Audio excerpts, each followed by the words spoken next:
Hi everyone! Welcome back to another episode of Music is My Mantra, where we explore all things music and wellness.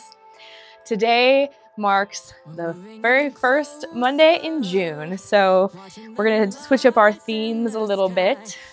Last month I got all into mental health. I talked about some of my latest releases from a mental health perspective and from my own personal experience. I went a little bit behind the lyrics and a little bit behind the music. So if you're interested in listening to those episodes, that's episode 19 and episode 20. I talk about Save Yourself and my song Galaxies Collide. Woo! All right. So with this new month, to welcome in summer, we're going to be talking all things play. Play isn't just for kids. It's actually medicine for your nervous system. And so let me explain. There's lots of different ways that we play music, right? We can play an instrument.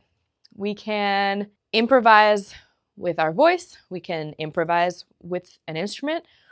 We can be in this headspace of no expectation and following where the timing of the song takes us.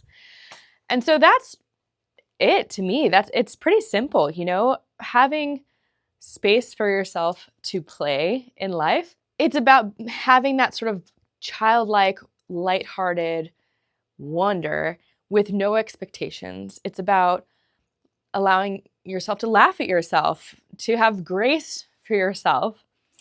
And so we're going to talk about all things play and music this month. And I'm so excited because I've been lining up some really amazing guests. I won't announce them yet because I haven't decided on when the dates are going to line up, but it's going to be great. So stay tuned. Today I'm going to talk about ways that I like to play.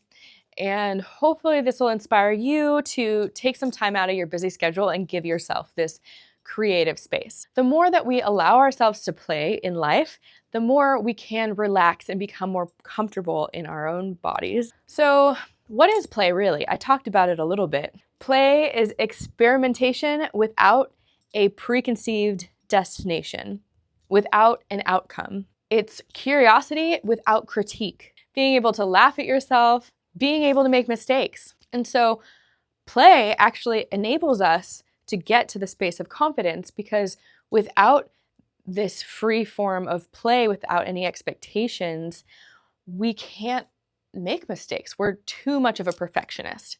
And if you're anything like me, you know the perfectionist persona pretty well. The perfectionist persona is pretty nervous about how other people perceive them, or even just the standards that they have for themselves might be so high that they would never think of laughing at themselves because they have to stay in a certain perspective of what they have envisioned for themselves.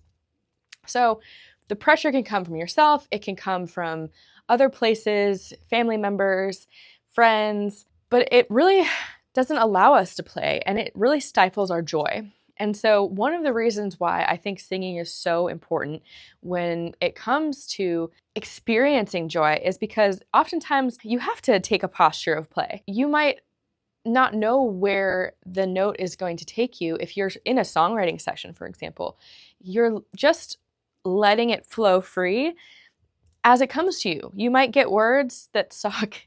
You might get a melody that's awesome, but you just don't really have any expectations. Now, if it's a formal writing session, you probably have an idea of where you want to go, like what you want the song to accomplish. But even before you get into those rooms of highly proficient and professional writers, you have to start with just giving yourself the space to play, because you learn so much through play. I remember when I first started learning guitar, I tried really hard to learn this riff that I was taught by my very first guitar teacher. And it was fine. It was really hard for my fingers. I didn't have a lot of attention span. I was in high school and I had a lot of different activities going on. I was already singing and that was my favorite thing to do. But when I got out of college and I forced myself to learn guitar a second time, what really made it more manageable and more exciting and more fun for me was that I didn't have any outcome for it. I just wanted to learn. I wanted to be able to accompany myself singing. I learned by trial and error. I taught myself, and I was just playing. I was just having fun. I was just feeling the vibrations, learning the different fingerings for bar chords and even just open tuning. There was a good year or so where I just learned the basics, and I didn't share that with anyone. It was just for me. And I didn't have any intention of putting out music at that point in time. I know that I loved music and I sang in other people's projects and that sort of thing, but I never really thought that I wanted to do that for myself.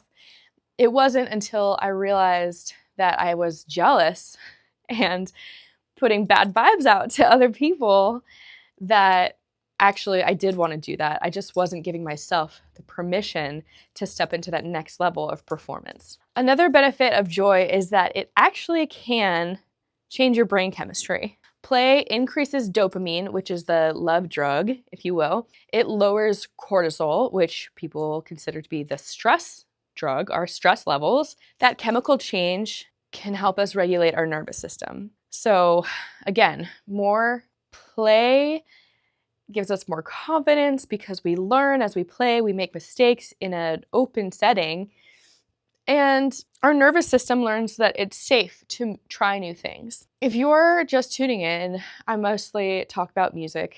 Pretty much always, every episode is all music in wellness. But I wanted to just talk about a few other ways that I like to play today as well, because we do think that play is just for kids. We often think that, as adults, maybe play is going out and drinking at the bars or going out and, going to clubs or something. I don't know, going fishing, like going camping. These are all ways that you can play. But personally, I've always been more interested in play in ways that I can be creating.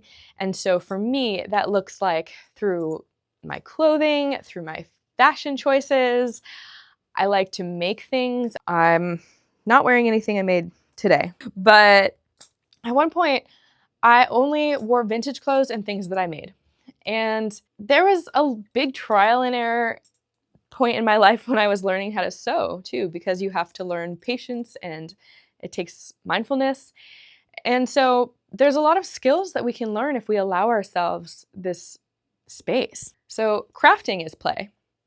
Crafting does require a little bit more of that mindfulness and skill. And so there is that learning curve, but there can be a huge sense of accomplishment in that. And then it's another way to express whatever it is that you need to express because you're actually creating something. Another one that I love besides dressing up, crafting, or sewing clothes, whatever it is, I love to write. I write poetry, I write songs, I write in my journal. I just do a brain dump of words. And this can be very playful too. Sometimes it's not really playful, it's just angry. But you can use words in a very playful way. And, creative writing can be very playful. You get to step into this other character and test out different scenarios and sort of create storylines. So similar to songwriting, just writing it of any kind can be very playful. And, these are all like ways to play if you're a solo, but you can also do these with other people. Playing isn't just like capture the flag where you need lots of people, but if you just need some more time for yourself and to start to maybe even learn about yourself, these are some ways that I've really loved learning how to play. Dance is amazing. Any kind of dance. There's a lot of different dance movements these days that are, all around the world where you can go and you can just free flow, and it's encouraged, like ecstatic dance, for example. It's encouraged to do whatever you feel. And that sort of expression and movement, that can be very playful. And it's meant to be silly and goofy. And so this is permission to go be silly.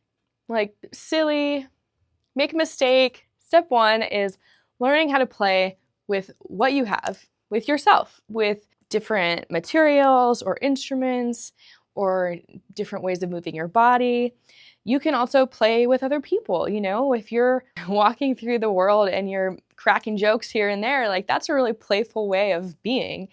And it doesn't have to be that you're a stand-up comedian. You can be telling dad jokes and people will laugh, or maybe they won't, but you can laugh. When was the last time you did something just to entertain yourself? Play is so important because, like I said, it changes the brain chemistry and it gives us more practice on being creative because we are creative beings. It's important to make time for yourself to have this space, whether it's jamming out with friends or even just drawing. You can create a drawing that has no purpose except for the purpose of creating. As I'm going through this, if you are thinking, oh, I could never do that because I'm just too afraid, I'm very shy, I'm an introvert, these are all excuses. And so I would challenge you to say, okay, well, where is some place in my life that I can have a little bit more grace and freedom? And you need a space to fit more play into your day.